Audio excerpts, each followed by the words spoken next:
Robby Hammock, Grasshoppers' new manager for the season. And first of all, what about this town? You've come to Greensboro, looked it over a little bit now, been around the ballpark some. What are your impressions early on? I love this place. I'm really excited about this place. It's a cool little setup here. Clubhouse is great. The town, I've roamed around town the past couple of days, had a chance to check it out. It's been great. The weather's great right now. I know it can change, but right now I'm loving it. You're going to get kind of a late start for the home season this year, too, around April 18th, a little later than usual, so maybe some of the bad weather will be behind you, but like you say, you never know. But again, the environment is good. What about the group of players you got this year? What kind of mix do we expect to see this year? Yeah, we got a mix of some. I think our team's gonna be a little bit older this year than it has been in the past. We got a mix of some young prospects, exciting guys, but also we got a deep bench. I think guys that are coming off the bench can have an impact right away as well. And you think about it too, you've got a pretty good mix of guys who were here before last year, maybe a couple years earlier, so they know the territory. That's always good to have some veterans, so to speak, in this minor league system. Some veterans of the place they played before.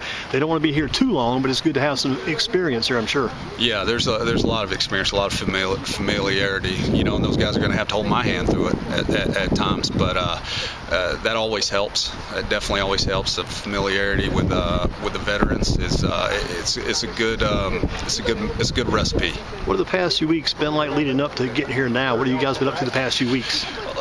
Grinding it out in spring training, playing, practicing in the mornings, playing games in the afternoon, and we've guys they had a great camp and they worked hard all the way through to get prepared for this. Talk about your background. You said earlier maybe you hadn't managed in a while. You've been part of the teams and working in the system, but what's it been like to come back to be a manager again, and also your background as far as a player manager goes over the years? When I finished playing in 2011, went right into coaching. I managed for 4 years roughly, and then got a job with Arizona on the major league staff and was a catching coach / quality control coach. And then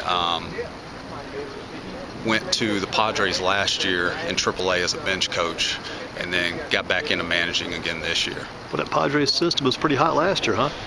Yeah, they had some guys there. There was quite a few of them that got traded away mid-season, but they had a lot of guys there. Something about a catcher too, the catcher's experience over the years. You think back to, we talked about Andy Haynes a little bit early. He was not up at the major league level, minor league level, and college level. He was a catcher back in his day, and just a lot of catchers have been managers over the years to go through. What does that catching position lend itself to being good managers, you think? You're just involved on both sides of the ball a lot.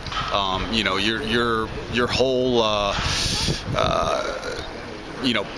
for lack of a better term, I call it a catcher's burden. You're responsible for the entire pitching staff yourself. You're trying to get those guys to throw strikes. You're trying to win games. So you're deeply rooted on that side of the game, And then obviously defensively, you have a lot of responsibility, and then also you have to hit. So that's a lot of times the catchers get.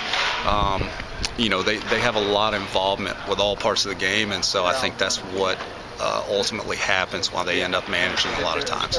And in a lot of ways, the catcher is actually calling the entire game, pretty much, isn't he? Pretty much calling the game back there. Yeah. You're in charge of calling the pitches, trying to manage your staff, manipulate lineups, win the game. So that's you have a lot of responsibility. There's so much stuff that goes on behind the scenes for catching, especially these days, that people have no idea about, whether it's game planning and taking care of yourself and things like that. And you also have to hit.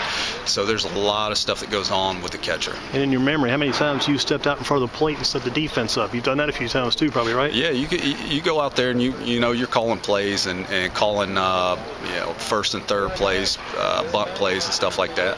I tell you, you'd love probably to have a success this season. You mentioned Andy Haynes again, one of the best teams that's been through here over the years. He was here a few years back with that 2011 team to win a championship.